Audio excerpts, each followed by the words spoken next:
Fernanda Nieto, and I am delighted to give this pre-concert talk today. It is hard to imagine the world of music without the pieces composed by Rachmaninoff. When we think of his incredible use of melody and the orchestration capacity that he had as a composer, these expressive lines that are never ending, and also this athletic nature of his rhythms, it's hard not to be enamored with his music. And of course, every single pianist has imagined themselves playing the second piano concerto on stage. It is also a wonderful piece because of the story behind it.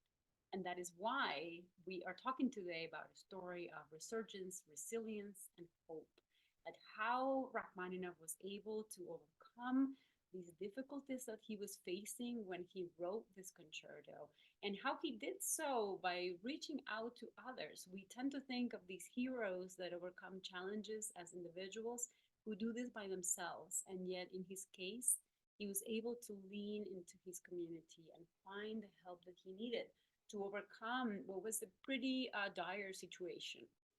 The life of Rachmaninoff was plagued with tragedies, and every time he was able to overcome them.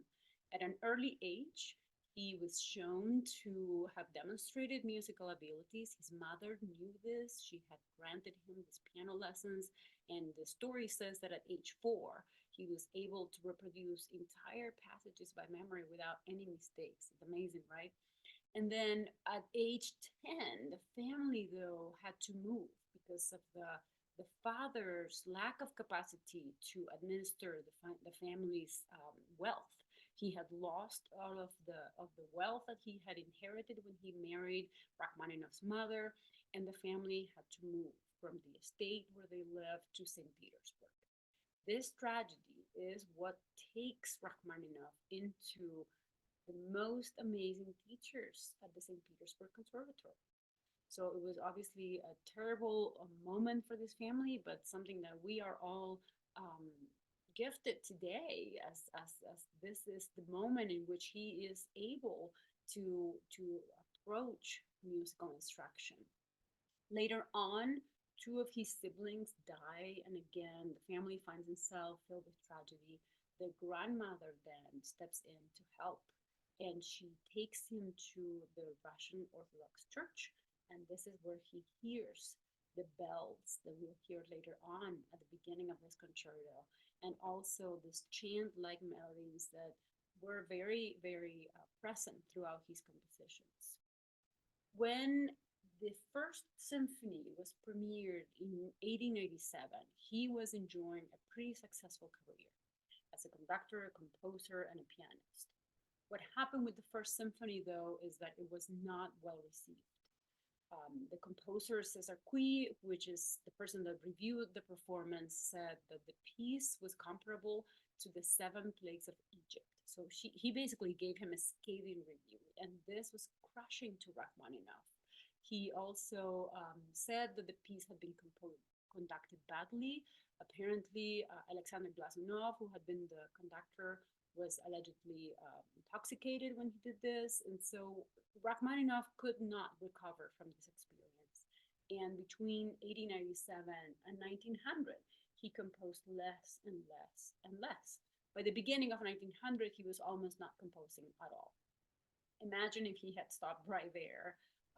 What a tragedy for humanity. We would not be listening to this wonderful concerto today. What happened is, after seeing the writer Leo Tolstoy, who had been not helpful at all, his friends saw what a state Rachmaninoff was in and recommended that he see this doctor who was also a hypnotherapist. So he treated Rachmaninoff with a series of what we call today cognitive therapy sessions and also hypnotherapy sessions. And he said to him a series of affirmations, which are very common today, actually, such as, "You will begin your concerto. This will be a very successful piece. You will work with great ease when composing it. You will be able to do it. The concerto will be excellent."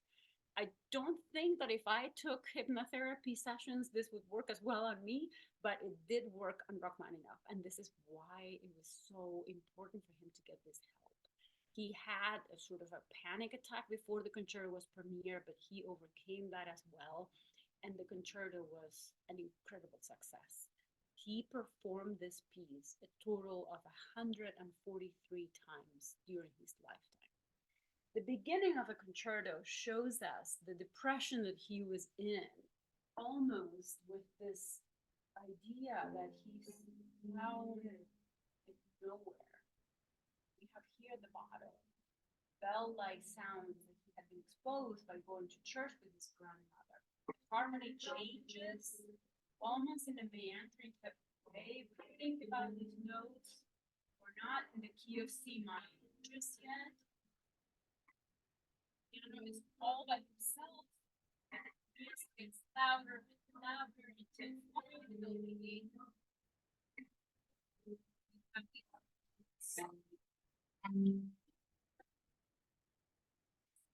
out for this determination that he is going to continue having throughout the entire piece to overcome these difficulties. The piano is roaring with these eighth notes, and on top of this, the orchestra comes in with this incredible melody that I know will capture your heart.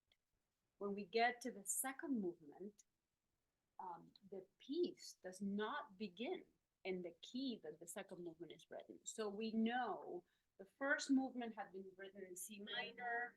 This is what C minor sounds like. The key of the second piece is a very different one and pretty far away from C minor. It's the key of E major. So it's a very shiny key to choose a second movement in. And the way in which Rachmaninoff operates this transition is truly amazing. He begins the second movement with the strings by themselves.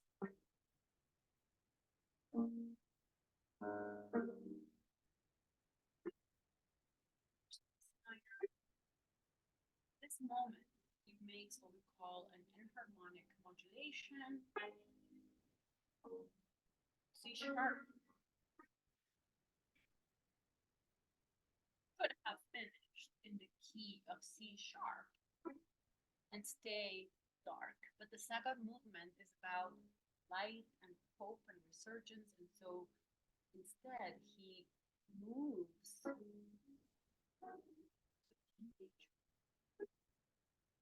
So a little bit of a harmony lesson for you. If you think about the key of C minor, C sharp minor, we have a quarter of each of the notes, right? So C sharp would be this chord. We build it on the first scale degree. The second scale degree would give us this chord. We call that a diminished chord. The third scale degree, which is the key upon which the second movement is written, is E major. So he tricks us. He makes us think that he's going to move to that first scale degree of C sharp minor, but instead he moves on to that third scale degree of E major, which is this shining moment. And so hear it again. Here's the beginning of the second movement, C minor, same key as the first movement.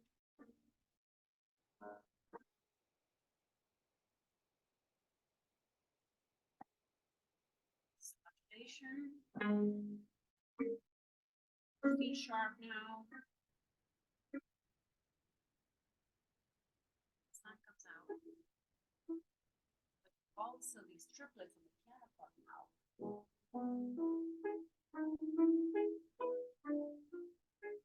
And of course, upon this, we'll have the flute. He chose the flute because he knew that upon this beautiful ethereal piano accompaniment, it would sound like the most ethereal of instruments as well. And the whole effect is as if the piece surrounded us with angels. So the melody of the flute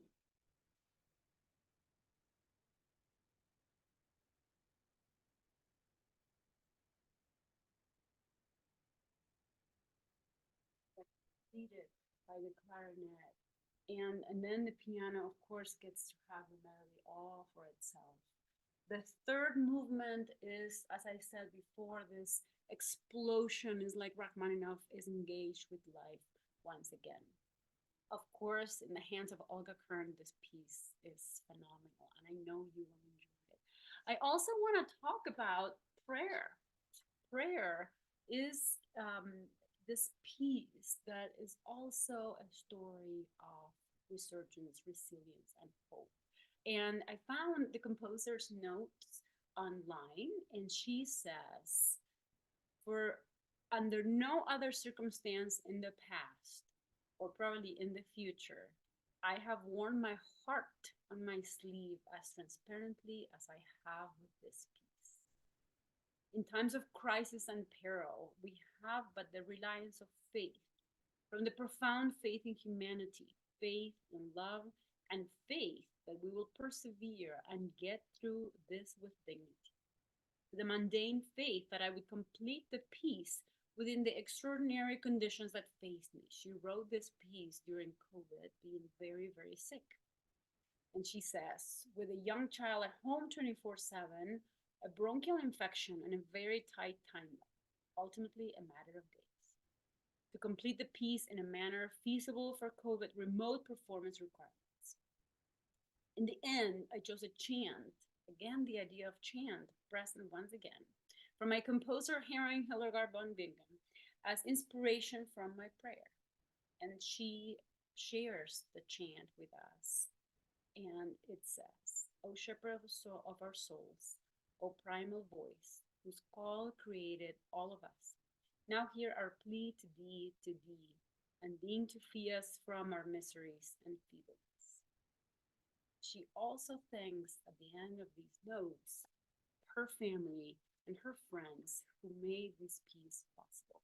So I leave you with the thought of what it is that brings us hope in life.